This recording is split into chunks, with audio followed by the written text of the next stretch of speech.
सफल बने, समर्थ बने, पावन बने जीवन। मीठी मुरली सुन के पाए सुख सघन। आज का चिंतन, आज का चिंतन। ओम शांति। Good morning. ज्ञान का सागर शिव बाबा आज हम बच्चों को कह रहे हैं, अब तक जो कुछ पढ़ा है वो सब भूल जाओ। एकदम बचपन में चले जाओ, तब इस रूहानी पढ़ाई में पास हो सकेंगे। साथ में आज बाबा हम बच्चों को पूछ रहे हैं, जिन बच्चों को दिव्य बुद्धि मिली है उनकी निशानी क्या होगी। बाबा कहते हैं वह बच्चे इस पुरानी दुनिया को इन आंखों से देखते हुए भी नहीं देखेंगे। उनकी बुद्धि में सदा रहता है कि यह पुरानी दुनिया खत्म हुई कि हुई। यह शरीर भी पुराना तमो प्रधान है, तो आत्मा भी तमो प्रधान है। इनसे क्या प्रीत करें। ऐसे दिव्य बुद्धि वाले बच्चों से ही बाप की भी दिल लगती है। ऐसे बच्चे ही बाप की याद में निरंतर रह सकते हैं, सेवा में भी आगे जा सकते हैं। बाबा ने कहा कि मीठे मीठे रूहानी बच्चों को रूहानी बाप समझाते हैं। जैसे हद के सन्यासी हैं, वह घर बार छोड़ देते हैं क्योंकि वो समझते हैं हम ब्रह्म में लीन हो जाएंगे, इसलिए दुनिया से आसक्ति छोड़नी चाहिए। अभ्यास भी ऐसे करते रहेंगे। जाकर एकांत में रहते हैं, वो है हठ योगी, तत्व ज्ञानी। समझते हैं ब्रह्म में लीन हो जाएंगे, इसीलिए ममत्व मिटाने के लिए घर बार को छोड़ देते हैं। बैराग आ जाता है, परंतु फट से ममत्व नहीं मिटता। स्त्री बच्चे आदि याद आते रहते हैं। यहां तक तुमको ज्ञान की बुद्धि से सब कुछ भूलना है। कोई भी चीज जल्दी नहीं भूलती। बाबा कहते हैं अभी तुम यह बेहद का संन्यास करते हो। याद तो सब सन्यासियों को भी रहती है, परंतु बुद्धि से समझते हैं हमको ब्रह्म में लीन होना है, इसीलिए हमको देहभान नहीं रखना है। और वो क्या हो गया, हठ योग का मार्ग। समझते हम इस शरीर छोड़ ब्रह्म में लीन हो जाएंगे। उनको यह पता ही नहीं कि हम शांति धाम में कैसे जा सकते हैं। तुम अब जानते हो हमको अपने घर जाना है। जैसे बिलायत से आते हैं तो समझते हैं हमको बॉम्बे जाना है बाया। अभी तुम बच्चों को भी पक्का निश्चय है। बहुत कहते हैं इनकी पवित्रता अच्छी है, ज्ञान अच्छा है, संस्था अच्छी है, माताएं मेहनत अच्छी करती हैं क्योंकि अथक हो समझाती हैं, अपना तन मन धन लगाती है, इसीलिए अच्छी लगती है। परंतु हम भी ऐसा अभ्यास करें, यह ख्याल भी नहीं आएगा।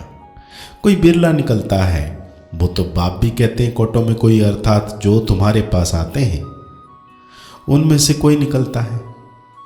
बाकी यह पुरानी दुनिया खत्म होने वाली है। अभी तुम बच्चे ड्रामा को जान चुके हो। भक्ति मार्ग का पाठ चलना ही है। सब भक्ति में है, नफरत की दरकार नहीं। सन्यासी खुद नफरत दिलाते हैं, घर में सब दुखी हो जाते हैं। वो खुद अपने को जाकर थोड़ा सुखी करते हैं। वापस मुक्ति में कोई जा नहीं सकता। जो भी कोई आए हैं वापस कोई भी गया नहीं है, सब यहां ही है।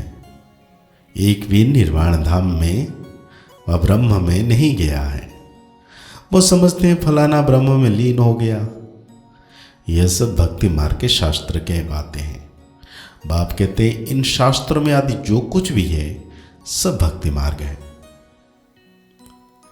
तुम बच्चों को अभी ज्ञान मिल रहा है, इसलिए तुम्हें कुछ भी पढ़ने की दरकार नहीं है। परंतु कोई कोई ऐसे हैं जिनमें फिर नवल शादी पढ़ने की आदत है। ज्ञान तो पूरा है नहीं, उन्हें कहा जाता है कुक्कड़ ज्ञानी। रात को नावल पढ़कर नींद करते हैं तो उनकी गति क्या होगी। यहां तो बाप कहते हैं जो कुछ पढ़े हो सब भूल जाओ, इस रूहानी पढ़ाई में लग जाओ। ये तो भगवान पढ़ाते हैं जिससे तुम देवता बन जाएंगे 21 जन्म के लिए। बाकी जो कुछ पढ़े हो सब भूलना पड़े। बाबा फिर से कह रहे एकदम बचपन में चले जाओ, अपने को आत्मा समझो। भले आंखों से देखते हो परंतु देखते भी नहीं देखो। तुम्हें दिव्य दृष्टि दिव्य बुद्धि मिली है तो समझते हो ये सारी पुरानी दुनिया है, ये खत्म हो जानी है, यह सब कब्रिस्तानी है, उनसे क्या दिल लगाएंगे, अभी परिस्तानी बनना है। तुम अब कब्रिस्तान और परिस्तान के बीच में बैठे हो। परिस्तान अभी बन रहा है, अभी बैठे हैं पुरानी दुनिया में, परंतु बीच में बुद्धि का योग वहां चला गया है। तुम पुरुषार्थ ही नई दुनिया के लिए कर रहे हो, अभी बीच में बैठे हो पुरुषार्थ करके पुरुषोत्तम बनने के लिए। इस पुरुषोत्तम संगम का भी किसी को पता नहीं है। पुरुषोत्तम मास पुरुषोत्तम वर्ष का भी अर्थ नहीं समझते हैं, और पुरुषोत्तम युग को टाइम बहुत थोड़ा मिला हुआ है। देरी से यूनिवर्सिटी में आएंगे तो बहुत मेहनत करनी पड़ेगी। बाबा कहते हैं इस समय सारी दुनिया तमो प्रधान है, तुमको योग बल से सतो प्रधान बनना है। लौकिक भाव से हद का वर्षा मिलता है, तुमको अब बुद्धि लगानी है बेहद में। बाप कहते हैं सिवाय बाप से और किसी से भी कुछ मिलना नहीं है, फिर भल देवताएं क्यों ना हो। इस समय तो सब तम प्रधान है। लौकिक बाप से वर्षा तो मिलता ही है, बाकी लक्ष्मी नारायण से तुम क्या चाहते हो।